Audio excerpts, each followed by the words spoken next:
દુનિયાના 7 અજુબા તો તમને ખબર જ હશે, પણ શું તમને ખબર છે કે દુનિયાનો 8મો અજુબો આપણા જ શહેરમાં રહે છે?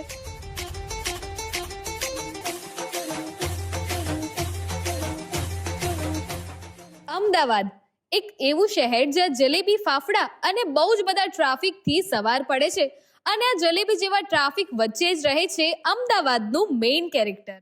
રોડ ઉપર ચાલવા માટે બી બીક લાગતી હોય છે, કેમ કે એ લોકો મજા આવે તેમ વચ્ચેથી ઘૂસી જાય છે. ચાલતું હોય તો કોઈ સિવિક સેન્સ રાખી મતલબ ઝીરો સિવિક સેન્સ એ લોકોની. એ લોકો બાપનો રસ્તો સમજીને જ ચલાવતા હોય છે, આસપાસ જોતા જ નથી. આગળ પાછળથી કોઈ આવે છે, સાઈડમાંથી કોઈ આવે છે, પોતાને જવું હોય તો ઇન્ડિકેટર વગર જતું રહેવાનું. બહુ જ ગંદુ ડ્રાઈવ કરે.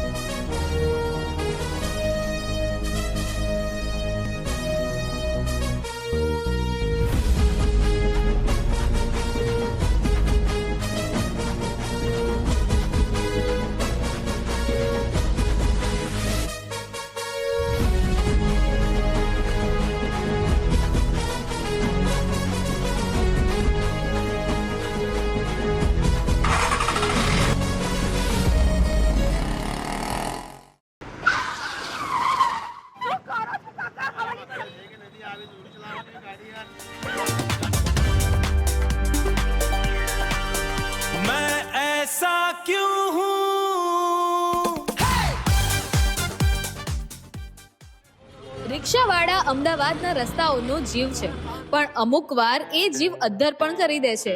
એમની આ અજીબ ડ્રાઇવિંગ વિશે આપણે લોકો તો ઘણું બધું બોલીએ છીએ, પણ શું કદી આપણે એમનો પોઈન્ટ ઓફ વ્યૂ જાણ્યો છે?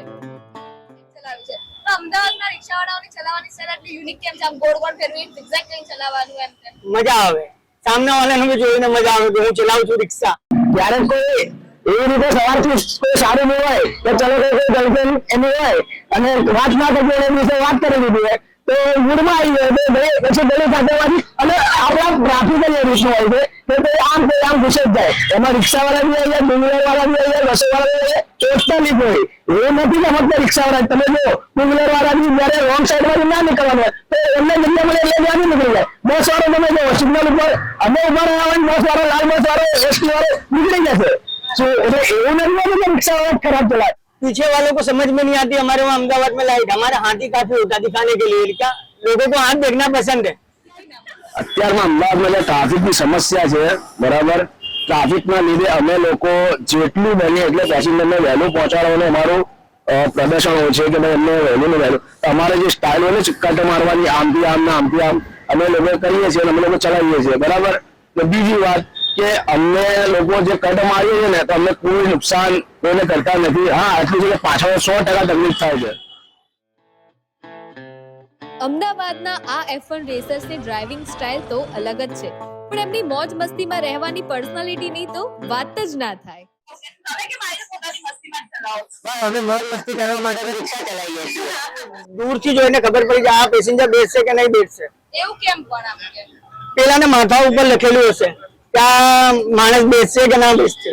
આ ખાલી મને જ ખબર પડે, બીજાને ના ખબર પડે, તમને બી ના ખબર પડે કે તમને બેસવું છે કે નહીં બેસવું છે. હા, અમારી આંખોમાં એક્સરા છે. બહારના લોકો અહીં એમ કહે કે આ અમદાવાદ વાળા રિક્ષા વાળા ગાડી એક નંબર કરે છે. અમારું માનવું એ છે કે લાઈફમાં જે એન્જોયમેન્ટ છે ને રિક્ષા વાળા કરતા કોઈ એન્જોય નથી કરતો અત્યારમાં. ના કેબ વાળા કરે છે, ના બાઇક વાળા કરે, કોઈ નથી કરતો જેટલા રિક્ષા વાળા મોજ કરે. કેમ કે એક એક્ઝામ્પલ તમને આપું કે છોકરી પાછળ બેસી જાય તો રિક્ષા વાળા ફોર્મમાં આવી જાય કે ભાઈ આ તો ભાઈ કામ કર્યું મારું, હવે તો આમ ના કટો મારે છે. એવી રીતે ઇમ્પ્રેશન પાડવા માટે કટો મારે છે. આમ ઝિગઝેગ ચલાવતા આ રિક્ષાવાળાની એક વસ્તુમાં કદી ભૂલ ના થાય, અને એ છે આપણું એડ્રેસ. જાણે અમદાવાદનો દરેક શોર્ટકટ એમના દિમાગમાં ફિટ હોય છે. હું 20 વર્ષથી રિક્ષા ચલાવું છું. કાલુપુર સ્ટેશન, એસટી, ગીતા મંદિર, વાડજ, ચાંદોડિયા, ગોતા, અસલાલી, જેતલપુર, બારેજા, ખેડા, નરોડા, સીટીએમ, જશોદા, સોલીની, ચાલી, નિકોલગાંવ, વડોદ, કાંકરિયા, મણિનગર, ઇસ્કોન, બોપલ, આંબાવાડી, સેટેલાઇટ. મને ખબર છે રસ્તા ક્યાં જ આવે છે. મને માલુમ હોય કે આ રસ્તો ક્યાં છે ને પેલું રસ્તો ક્યાં છે. રસ્તો અમારી આંખોમાં બસેલા છે. અમદાવાદ યાની કે અમારો દિલ. એ રીતે મને એમની જરૂર પડતી ગૂગલ નહીં हमारी जब तक पढ़ता तो होगा हम પણ તમને અમદાવાદના બધા શોર્ટકટ ખબર अरे बता अहमदाबाद का नहीं अहमदाबाद तो 100 किलोमीटर दूर है तो अंदर है એકવાર અકબરે બિરબલને આગ્રાના 4 સૌથી મૂર્ખ લોકો શોધવા મોકલ્યા હતા અને એવી જ રીતે આ રિક્ષાવાળાઓને શોધ્યા વગર જ રોજ એકાદ મૂર્ખ પેસેન્જર તો મળે જ છે. તમારો કોઈ એવો કસ્ટમર જે નમૂનો તમને ભટકાયો હોય અને તમારે માથે ભારે કસ્ટમર ભટકાય એવો એક નાનો એક 365 દિવસમાં આખો દિવસમાં એક માણસ આવો મળી જાય આપણને કે એ માથે ભારી હોય છે અને આપણે દિમાગની આવી પત્તર એ મારાથી વધારે જાણકાર હોય છે. આવું અમને લાગે છે કે ભાઈ અમારી જાણકાર આ વધારે જાણકાર છે. અમુક પેસેન્જરો અમને કે અહીંયાથી લઈ લો અહીંયા લે ભાઈ તું પાછળ બેસો અમારે ચલાવવાનું છે રિક્ષા. અમને ખબર છે કે તને ખબર છે ભાઈ તું ચुपचाप पाछड़ बैसो रे.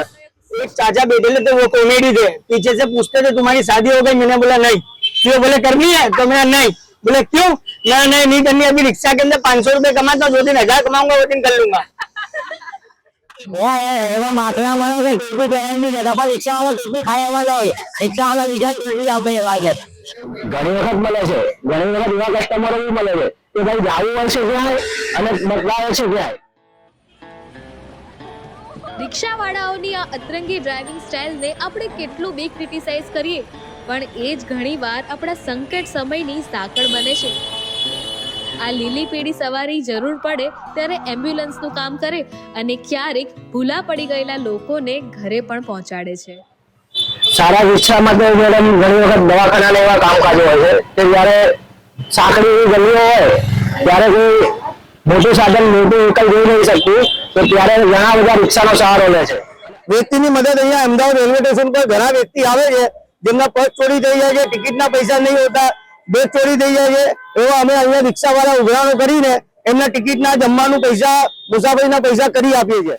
લોકોને રિક્ષા પ્રત્યે ખરાબ માહિતી એટલે લેવલ કરે છે બાકી રિક્ષાવાળા હારા જાય છે. અમદાવાદ રેલવે સ્ટેશન ઉપર બહુ દયા દૃષ્ટિ ચાલે છે. કોઈ બી વ્યક્તિ આવો કોઈ બી કાસ્ટનો કોઈ બી ધર્મનો હોય અહીંયા અમે મદદ કરી દઈએ છીએ. એ લોકોનો વિચાર કે જેલમાં એવું છે કે બ્રેન વોશ કરે છે કે ભાઈ આ રીતે છે બાકી અહીંયા એવું કઈ નથી. અહીંયા છે અહીંયા હિન્દુભાઈ બી છે મોમેડનભાઈ બી છે ક્રિશ્ચનભાઈ બી છે સરદારભાઈ બી છે બધા હરીભરીને રિક્ષા ચલાવે છે. આજની આ સેલ્ફ ડાઉટ કરતી જનરેશનમાં રિક્ષાવાળાઓની આ મોજીલી પર્સનાલિટી અને કોન્ફિડન્સ લોકોને એક નવો પોઈન્ટ ઓફ વ્યૂ આપે છે. मैं ऐसा क्यों એનું કારણ એ જ છે કે મેં છે ને જીવનમાં એક જ વિચાર કર્યો છે કે ભાઈ રિક્ષા ચલાવવાની છે મોતથી જીવવાની છે જિંદગી તો આમે નથી જ રહેવાની છે પણ આવ્યા છીએ તો કંઈક અલગથી જીવવું જોઈએ એટલે હું રિક્ષાવાળો બંધાની અલગ છું. કેમ રિક્ષાવાળા આવા જ હોય છે અમદાવાદમાં? સારા હોય રિક્ષાવાળા હીરો ટાઈમ લાગે ને એટલા માટે રિક્ષાવાળા હોય हीरो रिक्शा वाला लागे मैं ऐसा क्यों हूँ मैं ऐसा ही हूँ.